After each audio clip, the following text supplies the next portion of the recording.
ভাই বিসিবিকে বাংলাদেশ ক্রিকেট বোর্ডকে বিসিসিআই কিন্তু ডাইরেক্টলি না বলে দিয়েছে যে বাংলাদেশে ভারতে ক্রিকেট দল যাবে না, অর্থাৎ আবারও একটা নিরাশ এবং হতাশ বাংলাদেশ। যে বাংলাদেশ 2026 সালে টি-20 ওয়ার্ল্ড কাপ খেলার জন্য ভারতে আসেনি, কিসের জন্য? একমাত্র সিকিউরিটি রিজনের জন্য। ভারত নাকি নিরাপত্তা দিতে পারবে না বাংলাদেশের প্লেয়ারদের।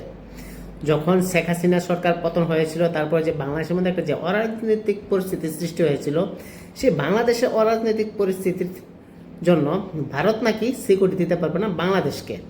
কি অদ্ভুত একটা ব্যাপার। আর ঠিক তারই ফলপ্রসূ যে একটা আভ্যন্তরীণ একটা রাজনীতি ক্রিকেটের মধ্যে তৈরি হয়েছে বাংলাদেশ ক্রিকেট বোর্ড থেকে, এবং যেখান থেকে তারা বর্তমান বিসিবি প্রেসিডেন্ট তামিম ইকবাল, সে কিন্তু আপ্রাণ চেষ্টা করছে ভারতকে বাংলাদেশে নেওয়ার জন্য। কিন্তু ভাই, ভারত তার নিজের অবস্থান স্পষ্ট করে রেখে দিয়েছে। ভারত স্পষ্টভাবেই বাংলাদেশকে বলে দিয়েছে বাংলাদেশে এই বছর যাবে না খেলতে, অর্থাৎ আবারও পোস্টপোন। লাস্ট 2022 সালে ভারত বাংলাদেশে গিয়ে খেলে এসেছিল, এবং 2023 থেকে যাওয়ার কথা ছিল, সেখানে যায়নি। 2025-এ যাওয়ার কথা ছিল, সেখানেও যায়নি।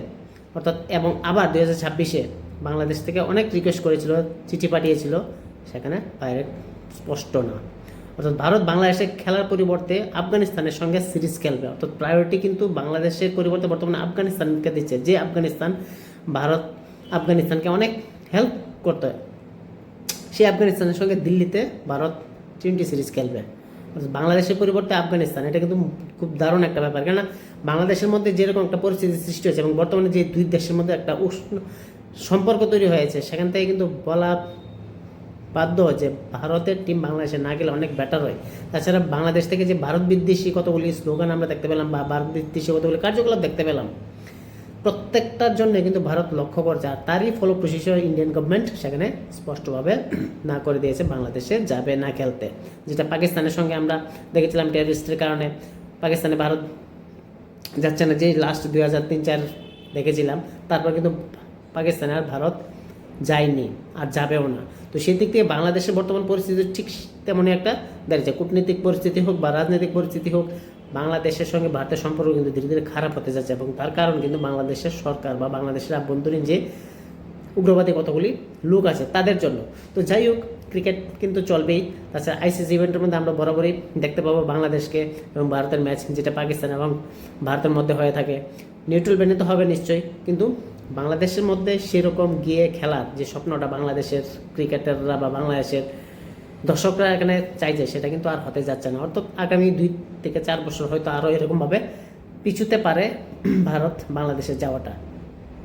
একদিকে ভালোই হলো ভারতের নিরাপত্তা, প্লেয়ারদের নিরাপত্তার দিকে সেখানকার না যাওয়া, এবং অন্যদিকে ভারত নিজের ঘরের মাটি সেই প্রস্তুতিটা সেরে ফেলবে যে এশিয়ান গেমস আছে সেই জন্য।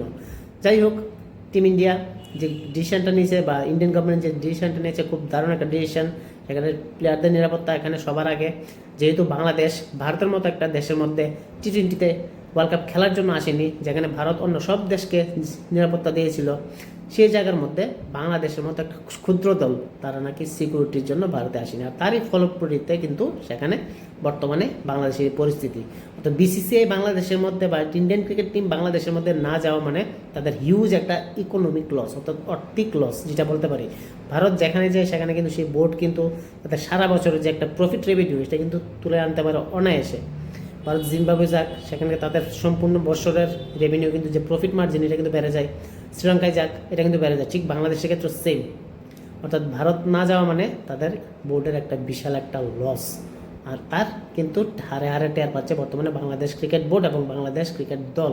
তাছাড়া বাংলাদেশের ক্রিকেট প্লেয়াররা কিন্তু সেখানে 2026-এ টি-20 ওয়ার্ল্ড কাপ খেলার ইচ্ছা প্রকাশ করেছিল, কিন্তু তাদের সরকার বা তৎকালীন ইন্টারিম গভর্নমেন্ট যে ডিসিশনটা নিল, এটা কিন্তু মোটেই তাদের জন্য ভালো হয় না। তার রেজাল্ট কিন্তু বর্তমানের সরকার এবং বর্তমানের দেশের নাগরিক বা প্লেয়াররা কিন্তু তার ফল ভুগছে। কমেন্টে জানাবেন আপনাদের মতে ভারত যে বাংলাদেশ সেখানে যাচ্ছে না, সেটা কি সঠিক সিদ্ধান্ত হলো, নাকি এখানে সিদ্ধান্তটা ভুল নিল?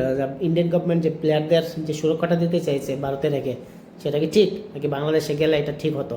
কমেন্টে জানাবেন।